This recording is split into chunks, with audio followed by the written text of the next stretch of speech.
నమస్తే అండి, welcome back to our channel. ఈరోజు మన ఫామ్లో కొంచెం మల్ల తోటలాగా చేద్దాం అనుకుంటున్నాం. అందుకోసమని ఇంట్లోనే ఉన్నాయి మనకి మల్ల చెట్లు. ఆ మల్ల చెట్లని ఇలా వేర్లతో కలెక్ట్ చేసుకున్నాను. చాలా హార్డ్గా ఉంది తీయడానికి, బట్ వర్షం పడింది కదా, వర్షాకాలం కాబట్టి ఈజీగానే వచ్చాయి. కొన్ని అయితే మనం కలెక్ట్ చేసుకోవాలి కాబట్టి ఇవన్నీ ప్లేస్ ఉందండి, కొంచెం ఆ ప్లేస్లో కొంచెం క్లీన్ చేసుకున్నాను, స్ట్రేట్గా పెట్టుకోవాలనుకుంటున్నాను. అయితే ఇక్కడ ఒక కార్నర్ కి ప్లేస్ ఉందండి, దాన్ని వేస్ట్ చేయొద్దు అని చెప్పేసి స్ట్రేట్ గా మార్నింగ్ అంతా క్లీన్ చేసుకున్నాము. బాత్ చేయకముందే క్లీన్ చేసేసుకొని ఇలా ఈ మొక్కల్ని అయితే నాటుకుందామని డిసైడ్ అయిపోయాను. ఇన్ని రోజులు నేను వర్షాల కోసం వెయిట్ చేశాను. ఫైనల్ గా 2 రోజులు వర్షం కురిసాక నేను ఇలా మొక్కలు పెట్టడం స్టార్ట్ చేశాను. ఈ రోజైతే మల్లె చెట్లు పెట్టుకుంటున్నాను. ఇప్పుడు మల్లెపూల సీజన్ అయిపోయింది, కానీ మళ్ళీ మనకి నెక్స్ట్ సమ్మర్ కి మల్లెపూలు ఉంటాయి కాబట్టి సమ్మర్ వస్తేనే మల్లెపూలు మార్కెట్లో చాలా డిమాండింగ్ ఉంటుంది. ఏ ఫంక్షన్ ఉన్నా లేకపోతే ఏం పూజలు కావాలన్నా కూడా మనం ఫ్లవర్స్ యూస్ చేస్తాం కాబట్టి, సో నెక్స్ట్ సమ్మర్కి మన ఇంట్లోనే మనం ఎందుకు మల్లెపూలు పెంచుకోవద్దు, మల్లెపూలు మనకే ఎందుకు రావద్దు హార్వెస్ట్కి అని చెప్పేసి ఇలా ప్లాన్ చేస్తున్నాను. మనం ఫార్మింగ్ రీసెంట్గా స్టార్ట్ చేసాం కాబట్టి ఇంతకు ముందు కూడా మన దగ్గర మల్లె చెట్లు ఉన్నాయి. ఇవి నేను తీసుకున్న మల్లె చెట్లు మన ఇంట్లోవే, కానీ ఇంతకు ముందు కొన్ని చెట్లు ఉండడం వల్ల వాటికి సరిగ్గా ప్రాపర్ ప్లేస్ లేకపోవడం వల్ల అంత పెద్ద హార్వెస్ట్ ఏం వచ్చేది కాదు పూలు. సో ఇప్పుడు ఇలా ప్లాన్ చేసుకు నెక్స్ట్ సమ్మర్ కల్లా మనకి మంచి హార్వెస్ట్ వస్తుంది. సో మోస్ట్లీ మనకి మల్లెపూలు దొరికేది సమ్మర్ సీజనే కాబట్టి ముందైతే ఇలా రెండు అడుగుల గ్యాప్ లో నేను ఇలా హోల్స్ చేసి పెట్టుకున్నాను చెట్లు నాటుకోవడానికి. ప్రతి మొక్కకి 2 అడుగుల గ్యాప్ పెట్టుకున్నాను.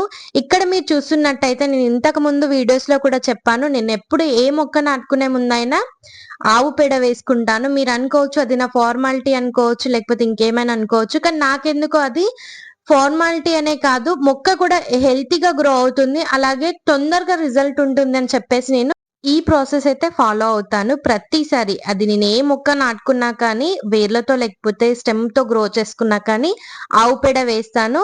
దాంట్లో మొక్క పెట్టుకున్నాక మళ్ళీ ఎర్ర మట్టిని మాత్రమే వేసుకుంటాను. తర్వాత పైనుంచి మనం దాంట్లో లోపల వచ్చిన మట్టిని వేసేసి క్లోజ్ చేస్తాను. ఇలా 2 అడుగుల గ్యాప్ ఎందుకు తీసుకున్నాను అని అంటే, ఈ మల్లె మొక్క ఇప్పుడు చూడ్డానికి చిన్న మొక్కగా ఉంది, కానీ తర్వాత మనకి ఇది గుబురుగా అవుతుంది. సో మనం తర్వాత ప్రూనింగ్ చేసుకున్నా కూడా అది గుబురు షేప్ లోనే వస్తుంది, పైనకి ఎక్కువగా పెరగదు కాబట్టి. అలాగే ఈ రూటింగ్ సిస్టమ్ అనేది స్ప్రెడ్ అవుతుంది, మొత్తం స్ప్రెడ్ అవుతుంది కాబట్టి ప్రతి చెట్టుకి గ్యాప్ ఉంటే హెల్తీగా గ్రో అవుతుంది. అలాగే మనకి పువ్వులు కూడా మంచిగా వస్తాయి, మొక్క కూడా బలంగా ఉంటుంది, ఎక్కువ పువ్వులు కూడా పూస్తాయని చెప్పి ఇలా ముందే నేను కేర్ తీసుకుంటున్నాను. ఇంతకు ముందు నేను కొన్ని మిస్టేక్స్ చేశాను ఫామ్ లో, అవి ముందు వీడియోస్ లో నేను చెప్తాను. ఆ మిస్టేక్స్ మీరు కూడా రిపీట్ చేయొద్దు, అలాగే నేను కూడా రిపీట్ చేయొద్దు అని చెప్పి ఇక్కడనైతే నేను ముందు జాగ్రత్త తీసుకుంటున్నాను. ఇలా నేను ప్రతి మొక్క నాటుకున్నాక మళ్ళీ ఆ మొక్క పైన నుంచి ఆవు పేడను వేసుకుంటాను. ఇది సెంటిమెంట్ కూడా నాకు, ఎందుకంటే మొక్కలు హెల్తీగా గ్రో అవుతాయి అని చెప్పేసి ఇలా ప్రతి మొక్కకి మళ్ళీ ఆవు పేడ వేసుకొని మనం ఎప్పుడైనా కొత్త మొక్క నాటినప్పుడు దానికి వాటరింగ్ చేసుకోవాలి. అది వర్షం పడ్డా కూడా కొద్దిగా వాటర్ వేసుకోవాలి. భూమి లోపలికి పదనుగా ఉండదు కాబట్టి మనం వాటర్ చేసుకుంటేనే వేర్లు అనేవి భూమిలోకి వెళ్ళిపోయి మంచిగా హెల్తీగా గ్రో అవుతుంది. మల్లె మొక్కలు పెంచుకోవడం చాలా సింపుల్ అండి, కానీ ఇక్కడ నేను చూపించినట్టుగా కొన్ని యూస్ఫుల్ టిప్స్ ఫాలో అవుతూ ఇలా స్పేస్, అలాగే గ్యాప్ చెట్టు మధ్యలో ఇలా ఎరువులు వేసుకొని వాటరింగ్ చేసుకొని ఇలా ఇక్కడ చూపించిన ప్రాసెస్ లో మనం మల్లె చెట్లు పెట్టుకుంటే మన ఇంట్లోనే ఎన్నో మల్లెపూల్ని హార్వెస్ట్ చేసుకోవచ్చు. ఇలాంటి మరిన్ని ఇంట్రెస్టింగ్ వీడియోస్ కోసం మన ఛానల్ అయితే సబ్స్క్రైబ్ చేసుకోండి. అలాగే ఇంకా ముందు మన ఫార్మ్ రిలేటెడ్ వీడియోస్ చాలా వస్తాయి. అలాగే rainy season June July month లో మనం ఏమేం మొక్కలు వేసుకోవాలి, తర్వాత ఏమేం విత్తనాలు వేసుకోవాలి అనేది కూడా నేను క్లియర్ గా చూపిస్తాను. Thank you for watching. Happy gardening.